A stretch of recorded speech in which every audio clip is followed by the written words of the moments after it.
Olá, professoras e professores!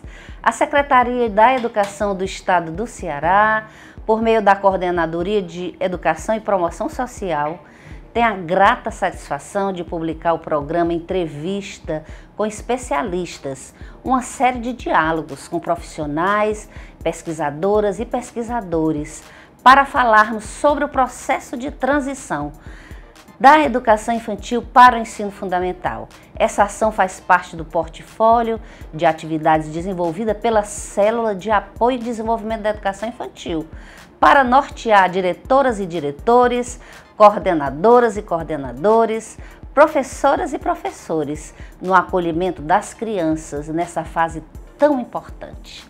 Sou Ieda Pires, professora e técnica educacional da CADIM. Estarei com vocês bimestralmente para conversarmos sobre os grandes desafios do processo de transição pedagógica entre essas etapas e ampliarmos nossas reflexões em prol da qualidade do atendimento e desenvolvimento integral das crianças. No programa de hoje, convidamos a professora Vanessa Neves. Ela é doutora e pós-doutora em Educação, coordenadora do grupo Estudos em Cultura, Educação e Infância e membro do grupo de pesquisas e estudos em Psicologia Histórico-Cultural na sala de aula do Núcleo de Estudos e Pesquisas em Infância e Educação Infantil da UFMG. Atualmente, ela desenvolve um programa de pesquisa longitudinal e etnográfico denominado Infância e Escolarização, em que um grupo de bebês é acompanhado desde a sua inserção em uma instituição de educação infantil até a saída para o ensino fundamental. Professora, historicamente, com a obrigatoriedade da criança de 6 anos de idade ingressar no ensino fundamental via Lei Federal número 11.274 de 2006, qual, na sua opinião, a problemática mais desafiadora enfrentada inicialmente pelos profissionais dessas duas etapas? Obrigada, Ieda, pela questão. Eu acho que seriam vários os desafios, né, em relação a esse processo.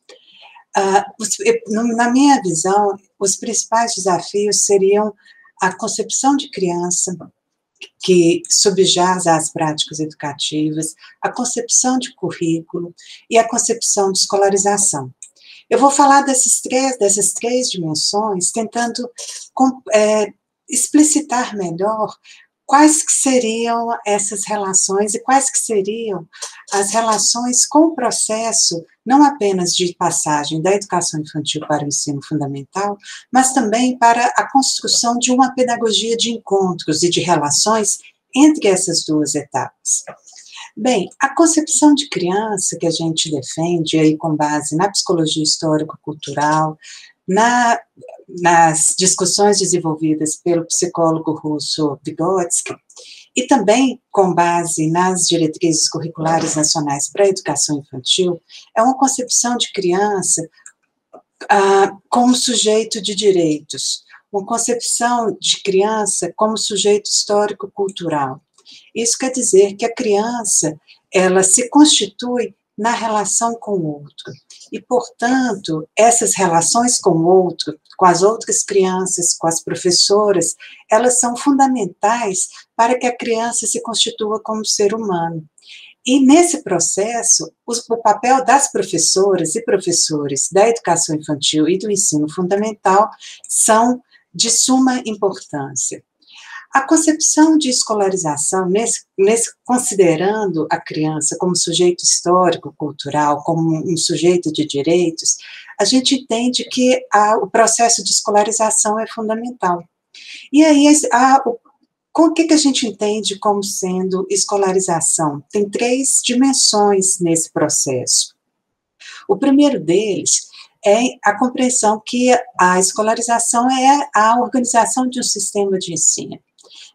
É a organização que uma determinada sociedade tem para a organização dos processos de ensino e de aprendizagem, portanto, organizar, por exemplo, a educação básica em etapas, a educação infantil, ensino fundamental e ensino médio. Bem, isso é fundamental, mas a gente não pode parar apenas nisso, apenas em compreender um determinado tempo de ensinar e de aprender. Uma outra concepção, uma outra dimensão, talvez, na concepção de escolarização, é a cultura escolar, é a organização a compreensão, na verdade, de que há atividades, rotinas, valores específicos de determinadas instituições escolares, tanto da educação infantil quanto do ensino fundamental. Há rotinas, valores, atividades que são comuns ao sistema escolar, e também há atividades, valores, rotinas que são construídos nas relações entre as crianças e os adultos que ali estão responsáveis por seu cuidado e educação. E é nesse contexto que a criança se insere. E uma outra dimensão da escolarização, e é essa a que mais me interessa nesse momento, é a compreensão de que a escolarização é um processo de construção de subjetividades. Ao entendermos que a criança está se inserindo em uma instituição escolar, em uma instituição educativa, ela está entrando em contato com essa organização de um sistema educacional, ela está entrando em contato, ou está se inserindo em uma cultura escolar, e esse processo traz para ela de consequências para o seu desenvolvimento cultural. Esse processo de desenvolvimento, ele é compreendido como a formação que nós, seres humanos, passamos. É a incompreensão de que essa formação, ela está inerentemente relacionada às interações sociais que estabelecemos ao longo da nossa vida. Isso quer dizer, ao longo de nossa vida, dentro e fora das escolas, dentro e fora das famílias, no contexto mais amplo em que nós nos inserimos. Portanto, a responsabilidade nossa, enquanto professoras, enquanto gestoras de sistemas educacionais, é fundamental. Nós somos responsáveis não apenas por ensinar a estrito sensu, e as crianças não são responsáveis apenas por aprender estrito sensu. É a compreensão de que nós estamos nos formando nesse processo. É na relação com os outros que a criança se constitui como pessoa, e esses outros somos nós, adultos e outras crianças. E aos poucos, nesse processo, a criança passa a se reconhecer como uma criança singular, como uma pessoa única, específica. E nesse movimento em que ela se reconhece na sua própria história e na história e na cultura do seu grupo, que ela se transforma como um ser humano, que ela se constitui como criança daquela turma, como criança daquela escola, daquela família. E uma questão que é fundamental, completando esses principais desafios, é a compreensão da indissociabilidade das dimensões que constituem o ser humano. Portanto, dimensões que, por vezes, são pensadas como separadas ou numa certa dicotomia, são compreendidas nessa perspectiva numa dimensão única, una. Portanto, afeto, pensamento, fala, corpo, a construção de uma cognição social e situada no contexto no qual essa criança está inserida é fundamental. Essa compreensão do desenvolvimento como um desenvolvimento integral pode nos ajudar a organizar a nossa prática educativa. E essa organização, tanto no ensino fundamental, quanto na educação infantil. E, por fim, uma concepção de currículo, que seria uma outra dimensão, em que nós compreendemos como o eixo estruturador desse currículo a criança e sua experiência. O pesquisador John Dewey afirma que a experiência é o que liga a criança ao currículo. Aquilo que a criança está vivenciando, os sentidos e significados que ela está atribuindo às práticas educativas, é que vai constituir o currículo daquela escola. Compreendendo, então, o currículo como uma prática cultural, e não indo muito além, portanto, da compreensão do currículo como uma lista de conteúdos a serem ensinados em uma determinada ordem, em uma determinada forma de organização do cotidiano escolar. Professora, excelente a sua explicação aqui, e uma coisa que me chamou bem a atenção é que realmente existe a necessidade da escola reconhecer essa criança em suas múltiplas dimensões mesmo, e não apenas como aluno, não é verdade? Exatamente. A dimensão de ser aluno ou aluna, ou ser um estudante, tanto na educação infantil quanto no ensino fundamental, constitui uma das dimensões da subjetividade dessa criança. A gente poderia entender ser estudante como uma identidade, uma posição social que a criança assume naquele contexto, por estar em uma instituição educativa. Assim como a professora. Ser professora é uma das dimensões da identidade ou da subjetividade de sermos mulheres. Além de sermos professoras, somos mães, tias, avós, costureiras, cozinheiras, somos múltiplas. E uma das dimensões é ser professora num espaço, ser profissional naquele espaço educativo. Para a criança também, ser estudante é uma das dimensões, mas ela não pode ser a única dimensão a ser considerada ao estarmos dentro da escola. Se pensarmos num contexto mais amplo, numa dimensão desse desenvolvimento integral, estamos considerando a criança como um todo, com todas as suas facetas e com todas as relações que ela estabelece ao longo da sua vida, na escola, na família, na comunidade na qual ela está inserida, com seus grupos de brincadeiras, com seus grupos de amizade, ao longo de toda a sua vida, e não apenas pensar que aquela criança se reduz a ser uma estudante que tem que, portanto, aprender, no sentido estrito do termo, determinados conteúdos que a escola achou por bem ensinar. Professora, no seu artigo, a passagem da educação infantil para o ensino fundamental, Tensões Contemporâneas, publicado em 2011, você diz haver um hiato entre as experiências desenvolvidas na educação infantil e as práticas educativas do ensino fundamental, porque o brincar foi situado em segundo plano. Pode nos explicar um pouco mais sobre isso? Claro, podemos sim conversar. Eu entendo que, primeiro, a gente precisa situar, mesmo que rapidamente, a nossa concepção acerca da atividade de brincar. O que a gente entende como brincar e por que ele é importante, para depois a gente passar para entender um pouco esse ato, essa distância que aconteceu nas experiências da educação infantil e do ensino fundamental na escola em que eu fiz a minha pesquisa. Bem, a gente defende, aí também ainda com base na psicologia histórico-cultural, o brincar como uma atividade revolucionária. E revolucionária porque ela guia o desenvolvimento da criança. E em que sentido que nós estamos falando disso? O brincar, a atividade de brincar da criança, ela é fundamental porque ela cria uma situação imaginária. É isso que define a brincadeira. Em particular, estou falando aqui da brincadeira de faz de conta. Tem alguns princípios que definem essa brincadeira e que a sustentam nas relações entre as crianças e adultos, e entre as crianças e os artefatos culturais.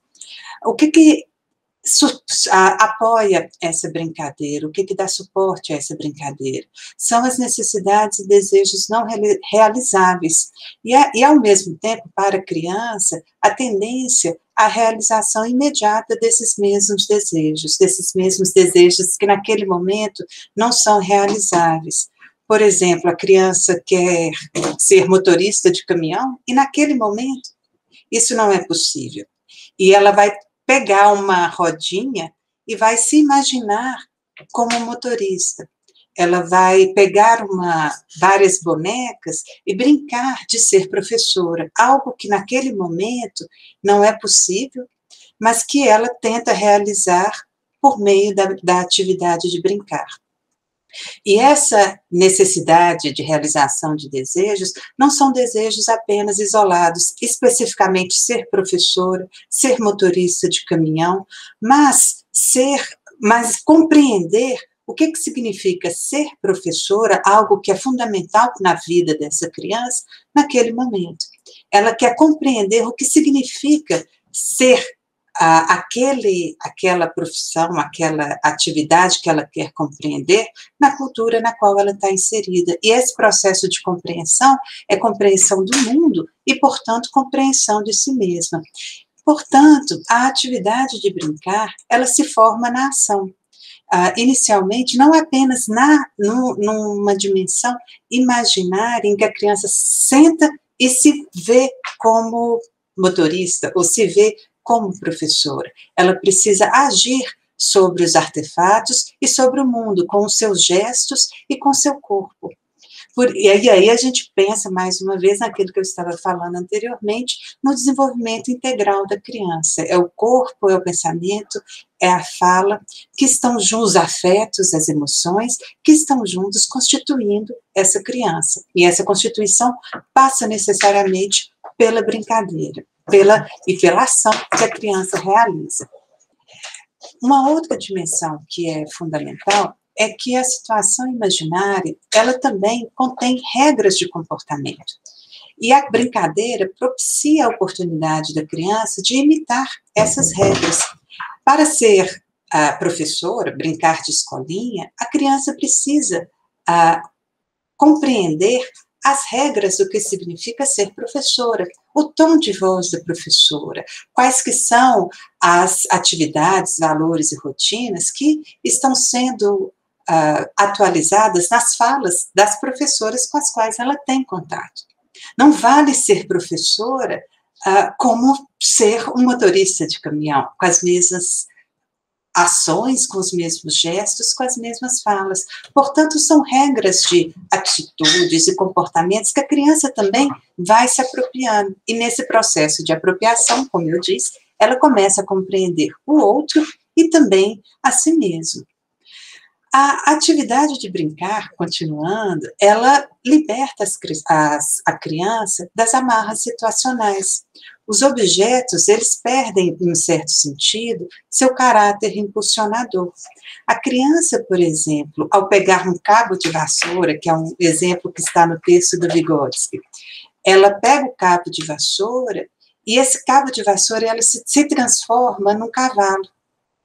E esse processo de transformação de um cabo de vassoura em um cavalo é algo complexo no desenvolvimento cognitivo, afetivo, motor dessa criança. A criança passa a brincar não apenas com o cabo de vassoura em si, mas ela brinca com o significado que ela está atribuindo àquele cabo de vassoura. Ela passa a brincar com o significado cavalo. E esse processo de brincar com o cavalo envolve o corpo, porque uma bola, por exemplo, não poderia ser o cavalo, porque ela precisa realizar os comportamentos, as ações, os gestos específicos do que seria montar no cavalo. Portanto, o objeto, o artefato cultural, ele é fundamental nesse processo, tanto por propiciar as ações, os gestos necessários para a realização da situação imaginária, quanto por fazer essa passagem do concreto para o abstrato, para o significado, para a linguagem, que é com que a criança brinca. Portanto, em síntese, falando ainda do brincar, para depois a gente passar para a discussão desse ato que eu encontrei nas duas escolas, o brincar, ele condensa as vivências das crianças no grupo. Ela propicia esse trânsito entre o universal e o particular, o individual e o coletivo, o contexto local e o contexto histórico-cultural mais amplo. É isso que a criança faz quando ela está brincando. E por isso que ela é tão fundamental, ela revoluciona o desenvolvimento da criança. E aí, retomando, então, a sua questão sobre essa passagem da educação infantil para o ensino fundamental, e por que houve essa distância entre as práticas educativas relativas ao brincar, eu vou falar um pouquinho da escola de educação infantil e também do ensino fundamental. Mas essa foi uma pesquisa de doutorado em que eu acompanhei um grupo de crianças na educação infantil em uma escola municipal aqui de Belo Horizonte, e acompanhei esse mesmo grupo também em uma escola municipal de ensino fundamental. E na escola de educação infantil, a prática das professoras era muito coerente com as diretrizes curriculares para a educação nacional, para a educação infantil. E essas diretrizes, como nós bem sabemos, elas têm como eixo estruturador das práticas educativas as interações e a brincadeira. Portanto, o trabalho das professoras nessa escola municipal de educação infantil se centrava no desenvolvimento das habilidades de socialização das crianças, tais como autonomia, negociação de conflitos, ajuda mútua, construção da história do grupo e sua coesão. Uma outra dimensão que era fundamental era o uso de todos os espaços da escola. As crianças não ficavam presas dentro da sala de atividades. Todos os espaços da escola eram utilizados. O pátio, a brinquedoteca, a oficina de artes, a biblioteca, a cantina. As crianças circulavam por todos os espaços. E uma outra dimensão que é fundamental na prática educativa dessas professoras era o uso do tempo. As brincadeiras, e aí a brincadeira nesse sentido que eu acabei de explicar, como criação da situação imaginária, ela ocupava a maior parte do tempo das crianças. As crianças brincavam entre si e com a professora. O tempo todo a professora estava participando das brincadeiras de faz de conta e também propondo jogos estruturados junto com a turma. Esse papel era fundamental para a ampliação da brincadeira que estava sendo desenvolvida, propiciando enormes desafios para as crianças, porque o papel da professora era o de desafiar, de colocar questões para aquilo que estava acontecendo, e não simplesmente observar ou ficar à distância dessas brincadeiras. E uma outra dimensão do uso do tempo eram as rodas de conversa. Todos os dias, as professoras sentavam e conversavam com as crianças. Bem, esse era o contexto da turma da educação infantil. O brincar era fundamental e também as rodas de conversa, com a presença fundamental das professoras que estavam com essa turma. Bem, ao passarem para o ensino fundamental, para a Escola Municipal de Ensino Fundamental, houve uma quebra enorme nessas rotinas experienciadas, vivenciadas pelas crianças. E aí eu elenco aqui alguns elementos que trouxeram essa quebra. Um deles é relativo ao brincar. As brincadeiras entre as crianças, elas aconteciam apenas, ou eram permitidas, melhor dizendo, apenas no momento do recreio. As crianças tinham meia hora de recreio, 15 minutos destinados ao lanche e 15 minutos destinados ao brincar. Não havia artefatos culturais que pudessem ampliar esse brincar da criança. Não havia bonecas, bolas, panos, casinhas carrinhos para que as crianças pudessem brincar. Havia apenas um pátio com as crianças correndo. E, nesse sentido, que eu estava explicando da criação da situação imaginária, da importância que a brincadeira tem para o desenvolvimento da criança, a gente percebe que não aconteceu no ensino fundamental, nesta escola específica de ensino fundamental, e eu ouso dizer em muitas escolas de ensino fundamental, em que o brincar se restringe ao momento do recreio. Outras dimensões também contribuíram para essa distância entre as práticas vivenciadas das crianças na educação infantil e no ensino fundamental. A organização do tempo, por exemplo. Eu comentei anteriormente que o uso do tempo era diferenciado na escola da educação infantil. As crianças brincavam o tempo todo, boa parte do tempo com a presença da professora, e havia também as rodas de conversa, em que as crianças conversavam, em que as crianças eram escutadas e se escutavam. Já na escola de ensino fundamental, não houve a brincadeira e também não houve as rodas de conversa. Uma outra dimensão que também contribuiu para essa distância, essa diferença entre a educação infantil e o ensino fundamental, foi a organização do espaço. Eu comentei que na escola de educação infantil as crianças circulavam por todos os espaços, já na escola do ensino fundamental as crianças passavam todo o tempo dentro da sala de aula, sentadas em carteiras, enfileiradas, voltadas para o quadro negro, realizando atividades, por vezes, descontextualizadas.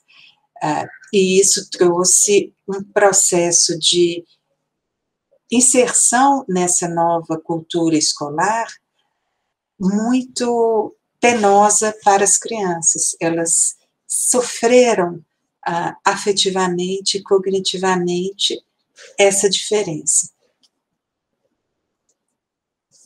Muito obrigada, professora. Então, só reforçando o que você já bem disse aqui, claramente, inclusive com pesquisas que você desenvolve, professora, observando todas essas nuances, esses desafios, né? E algumas problemáticas que repercutem na vida dessas crianças, principalmente nessa transição para o ensino fundamental. Então, é urgente, né? A gente garantir tempo e espaço para brincadeiras e interações, valorizando o movimento, o desenvolvimento de múltiplas linguagens, de tudo que você explicou até agora, do que é importante para a criança nessa transição, né? Então, agora, professora, eu queria saber o seguinte, professora, sabemos que trabalhar com leitura e escrita na educação infantil é fundamental para o desenvolvimento integral das crianças.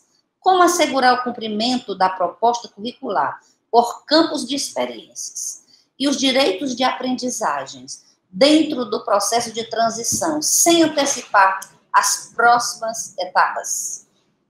Essa também é uma excelente questão que vocês estão nos colocando.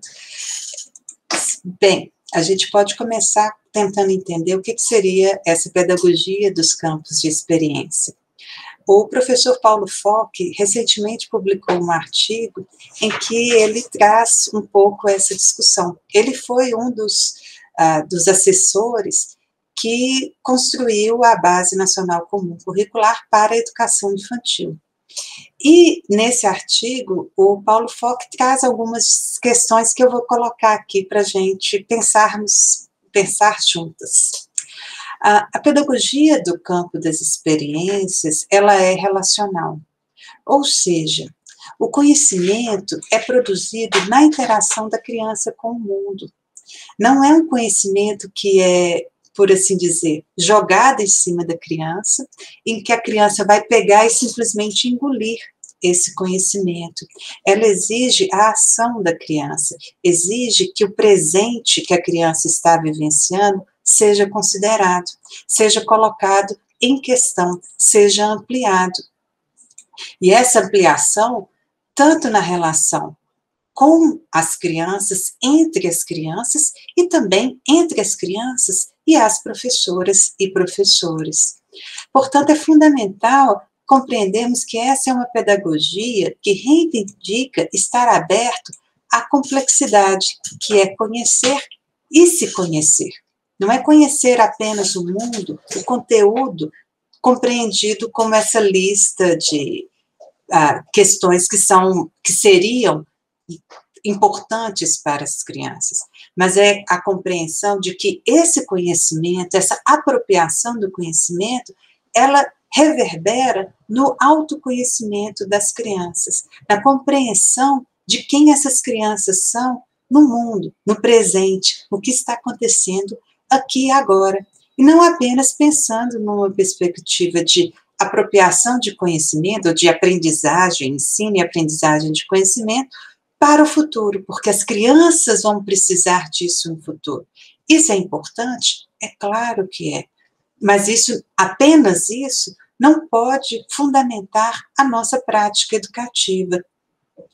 E, portanto, precisamos pensar nessa concepção, como eu estava falando anteriormente, de currículo. E nessa frase fundamental do John Dewey, que eu vou até repetir, que a experiência da criança, a experiência, a vivência que ela tem, é o que a liga ao currículo, é o que faz a ponte, a experiência entre o currículo e a criança.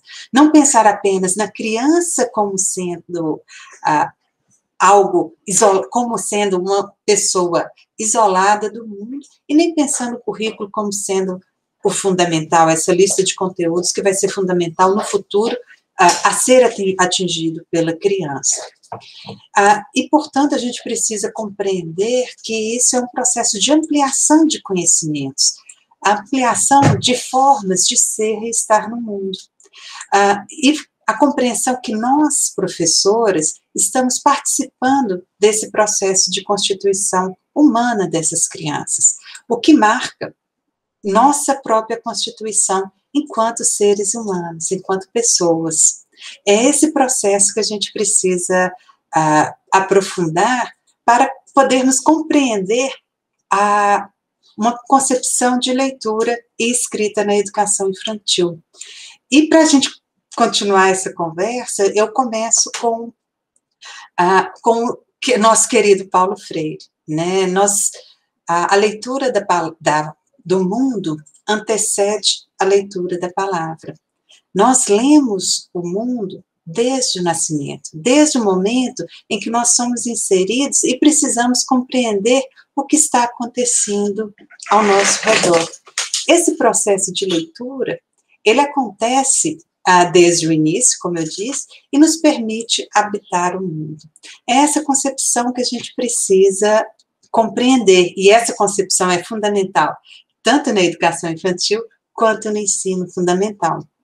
A pesquisadora argentina Maria Emília Lopes, ela afirma que a narração, essa forma de compreender, essa forma de ler o mundo, e a forma como os adultos, as professoras, as famílias, narram e explicam esse mundo para a criança, ela afirma que essa forma de narrar constitui a principal fonte de entrada para a linguagem.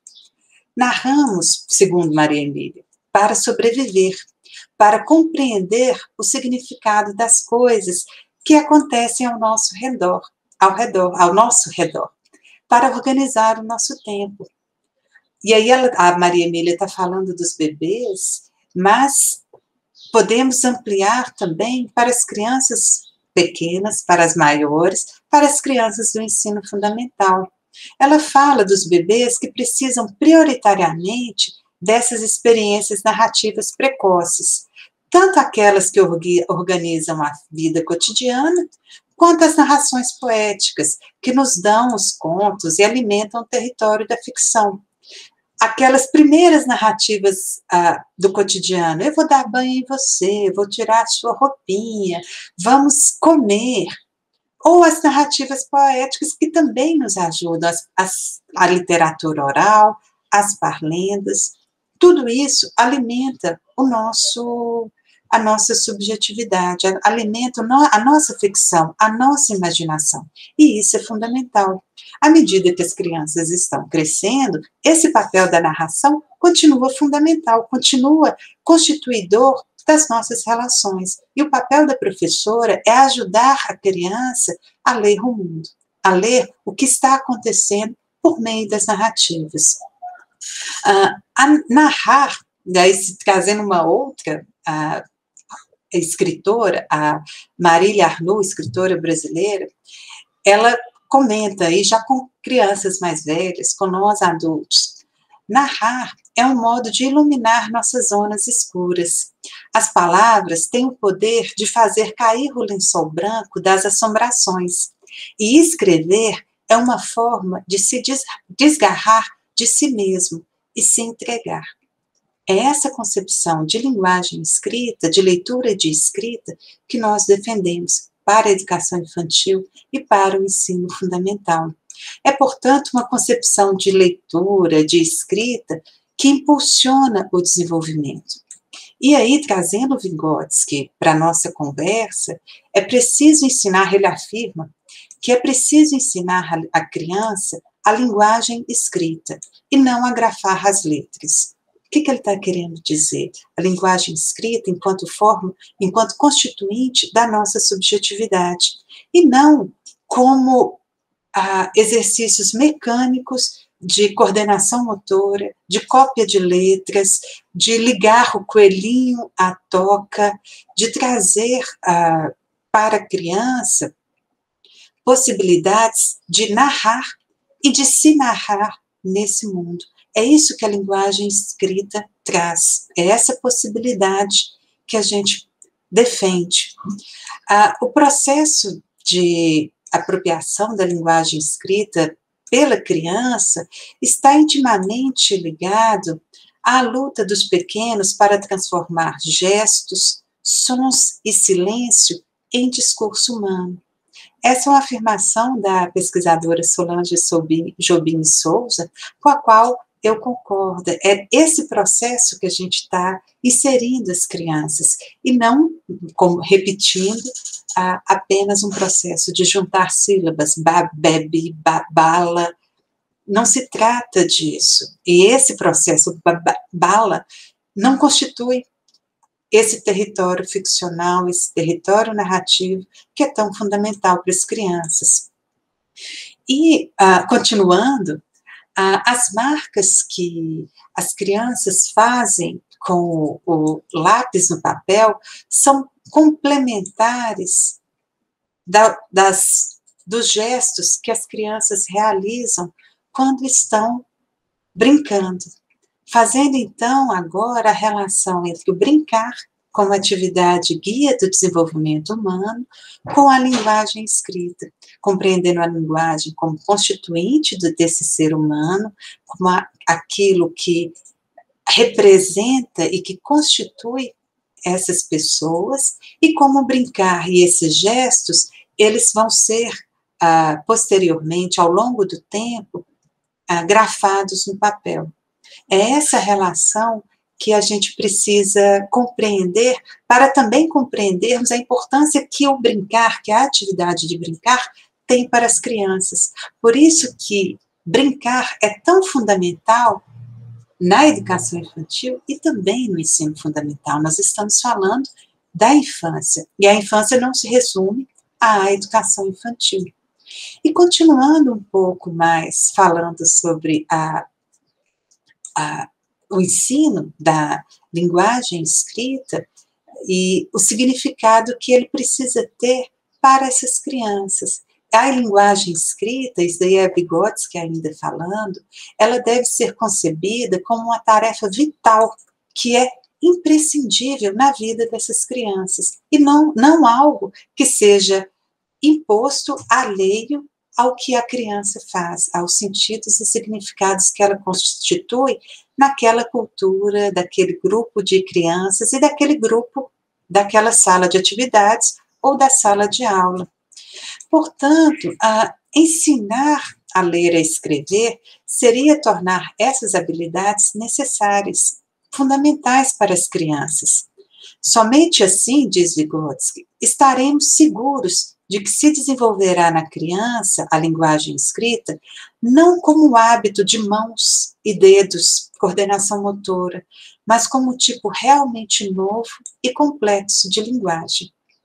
É essa concepção de leitura e de escrita que a gente vem defendendo na educação infantil e no ensino fundamental. Professora Vanessa, muito obrigada.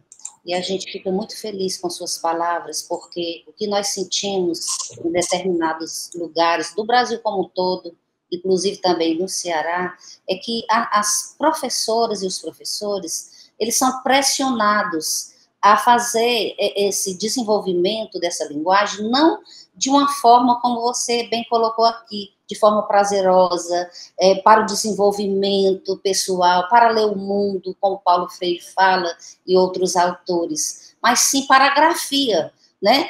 Para a antecipação da alfabetização. Então, a senhora poderia aprofundar um pouco mais sobre essa questão, como poderíamos ajudar os professores que nos escutam a abordar essa questão, embora a senhora já colocou bem claramente. Bem, o que a gente pode acrescentar, o que eu já comentei, é termos a literatura infantil como base desse trabalho. Esse o eixo estruturador da leitura e da escrita na educação infantil e no ensino fundamental. A sistematização que a gente defende é a sistematização da leitura diária de livros de literatura infantil, mas de livros de literatura infantil de qualidade. Se vocês me permitem, não atendem a esses critérios de qualidade os livros do programa Conta Pra Mim. Os livros que são adaptações simplórias de contos de fada, adaptações que, por vezes, o lobo mau, ele não morre, mas ele pula no rio, adaptações em que as imagens dos livros do Conta Pra Mim são imagens estereotipadas e que não ampliam o diálogo com o texto verbal. E se vocês ainda me permitem, também não é a concepção que nós defendemos, também não é a concepção que está no Programa Nacional do Livro Didático e do Material Didático. A concepção que embasa esse material é uma concepção reducionista, baseada na psicologia cognitivista, em que o processo de aprendizagem aconteceria de maneira linear, partindo de habilidades simples, simplórias, eu diria, até juntar, partindo das letras, para chegarmos às sílabas, às palavras, aos parágrafos, e quem sabe aos textos, e quem sabe um dia as crianças vão compreender um texto completo, uma história completa, como se a compreensão fosse o último degrau a ser atingido, e não algo que passa ou permeia todo o processo. Portanto, a concepção do Programa Nacional do Livro e do Material Didático não é a concepção que nós estamos defendendo aqui. Esse programa, ele traz uma concepção reducionista da linguagem, como se a linguagem escrita se reduzisse a fonemas e grafemas. E a nossa concepção vai além disso. Excelente, por isso que eu instiguei mais a questão, porque eu sabia que você iria colocar essa questão, tá bom? Então, vamos agora para... Eu só posso completar essa resposta com uma questão que, complementando e trazendo uma última questão para essa discussão, é que nós fomos coordenadoras do projeto Leitura e Escrita na Educação Infantil. Esse projeto foi coordenado pela professora Mônica Correia Batista. Foi uma cooperação técnica entre o Ministério da Educação e as universidades Federal de Minas Gerais, Federal do Rio de Janeiro e Federal do Estado do Rio de Janeiro, com as professoras Patrícia Corsino, Fernanda Nunes, a professora Rita Coelho como coordenadora da COED, e esse é um projeto de formação que está sendo colocado em curso em vários municípios, em Belo Horizonte, em Minas Gerais, em Belo Horizonte, Juiz de Fora, Matias Barbosa e outros, em que nós estamos ampliando essa discussão. E eu convido a todas vocês a conhecerem o material, ele está disponível na internet e podemos continuar essa conversa. Professora, você poderia elencar algumas estratégias pedagógicas que podem contribuir com a inserção tranquila da criança que passa pela transição da educação infantil para o ensino fundamental? Respondo com prazer essa questão. Eu entendo essa questão nesse sentido. Como construir uma prática educativa em diálogo com o universo infantil? É isso que está em jogo. Estamos com crianças em instituições educativas. Como construir esse diálogo? E a nossa defesa é a construção de uma pedagogia de encontros e relações. É uma pedagogia em que afeto, cognição social situada, diferentes linguagens estejam em relação, em que seja colocada a possibilidade da construção da história de cada criança e da história do grupo.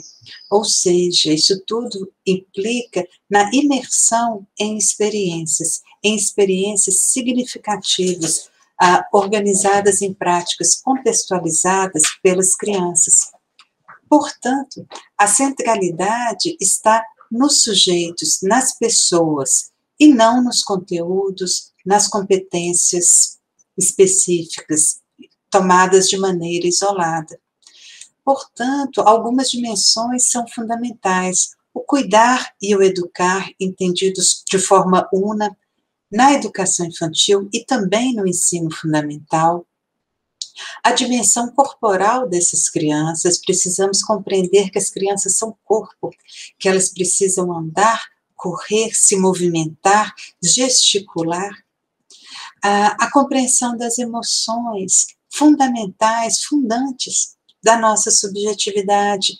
Precisamos compreender como as crianças se sentem, como elas falam, como elas estão se situando no mundo. Precisamos, obviamente, trabalharmos a diversidade, somos diversos, precisamos incluir a todos e todas em nossas práticas educativas. E, portanto, é preciso que as escolas de educação infantil e de ensino fundamental construam um processo negociado de qualidade. O que seria considerado como qualidade fundamental naquela escola, naquela rede de ensino, que seja fundamental não apenas para as gestoras, não apenas para as professoras, não apenas para as famílias, não apenas para as crianças, mas para todos esses atores sociais em conjunto, negociando o que seria fundamental para aquelas crianças naquela etapa educacional, naquela escola em específico. E podemos pensar de uma maneira bem didática, talvez, alguns elementos que nos ajudem a compreender essas dimensões que eu trouxe anteriormente. Alguns princípios para as relações entre a educação infantil e o ensino fundamental. Os princípios da interação, das interações e da brincadeira. Portanto, é fundamental a presença de rodas, brincadeiras, leitura escrita, leitura de livros de literatura infantil de qualidade, de maneira diária, né, com essas crianças, no cotidiano, todos os dias, leituras literárias, junto aos grupos de criança, em que as diferentes linguagens também estejam presentes, os gestos, a linguagem dramática, verbal, plástica, musical, todas essas dimensões são fundamentais. Um outro princípio seria a organização dos tempos e dos espaços, como eu comentei anteriormente. Tempos alargados, tempos em que a experiência das crianças possa se concretizar, e não apenas um tempo de agora é aula de português, agora é aula de matemática, agora é aula de artes, agora é aula de jogo e brincadeira, e aí a gente organiza o tempo compartimentalizado, mas um tempo mais alargado em que as experiências das crianças sejam a tônica, deem o tom dessa organização. A organização dos espaços em que as crianças não sejam confinadas a ficarem em salas de atividade ou em salas de aula todo o tempo que estão na escola, em que as crianças possam circular nos diversos espaços, inclusive ampliando esses espaços para os espaços da comunidade, que as crianças possam sair da escola, passear nas praças, ou nos espaços comunitários disponíveis ao redor da escola. Isso pode se transformar em uma prática cotidiana junto às crianças. Por vezes, nós percebemos também em nossas pesquisas como as crianças ficam confinadas dentro das escolas, confinadas dentro das salas. Crianças e professoras, como uma ampliação desses espaços, seria também fundamental. Um outro princípio que penso ser fundamental também é que as crianças sejam coautoras das rotinas a serem desenvolvidas naqueles espaços, que as crianças saibam o que está sendo planejado para aquele dia, são as rotinas escritas, desenhadas junto com as crianças, mas que não apenas elas sejam informadas, mas que elas ajudem a construir essa rotina e que elas saibam o que está sendo pensado para aquele dia ao longo de todos os dias.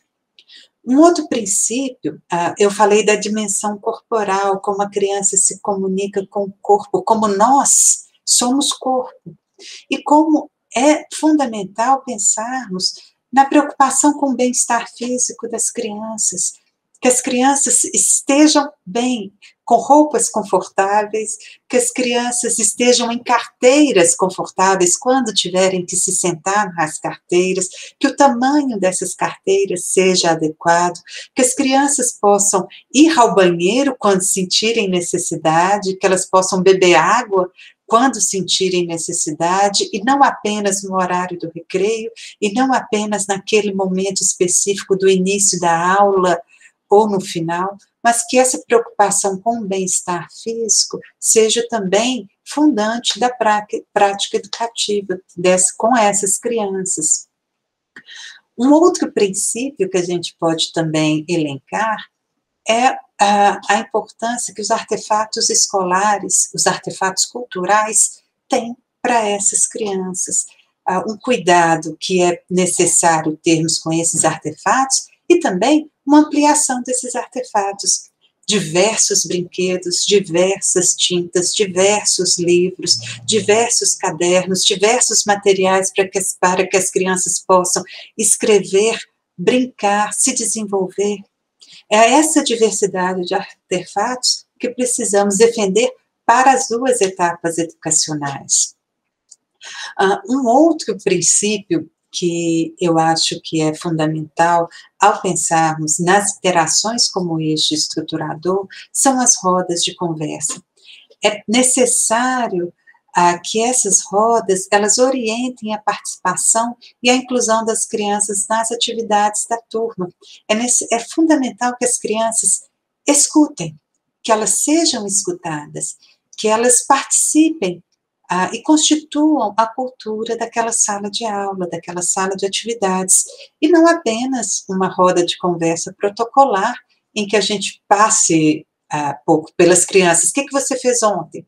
O que você fez ontem? Cada uma vai apenas falando, sem ser efetivamente escutada, ou sem que essas experiências sejam colocadas em questão, em discussão junto ao grupo.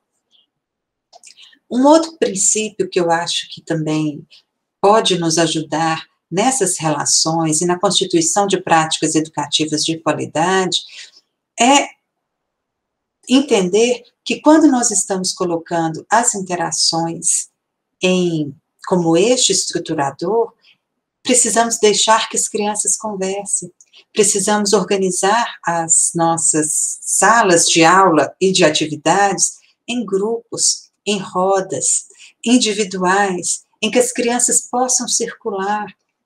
Portanto, aquela prática que eu narrei na Escola Municipal de Ensino Fundamental, aqui em Belo Horizonte, as carteiras sempre em filas, as crianças tendo que esperar o tempo da professora e não o tempo das crianças e do grupo, não se configura como uma prática adequada.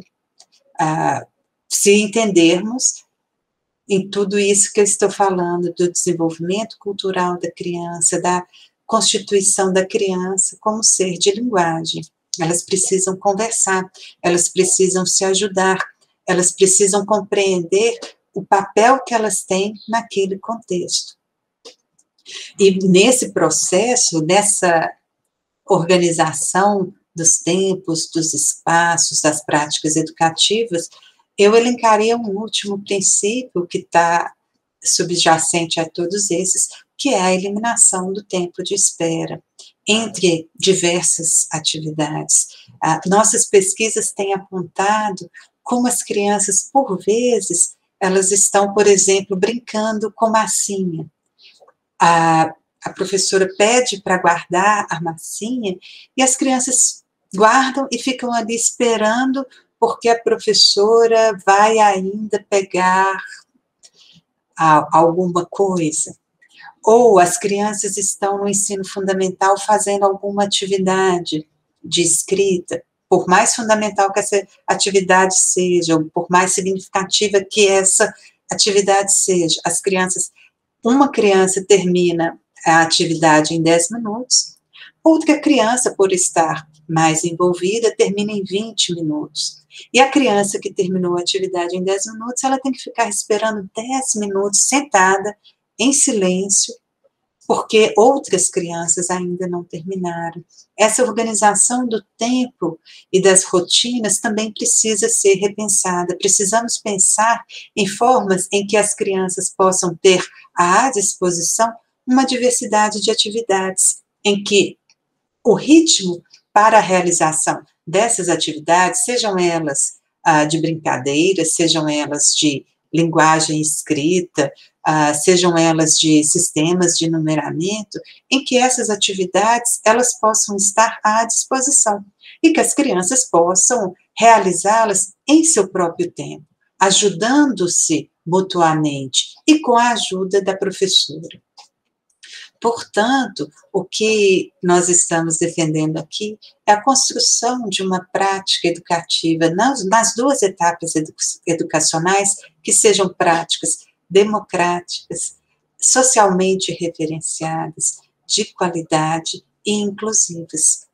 E laicas, não podemos esquecer que somos um Estado laico, e é essa educação que a gente defende para as nossas crianças com base nesses princípios.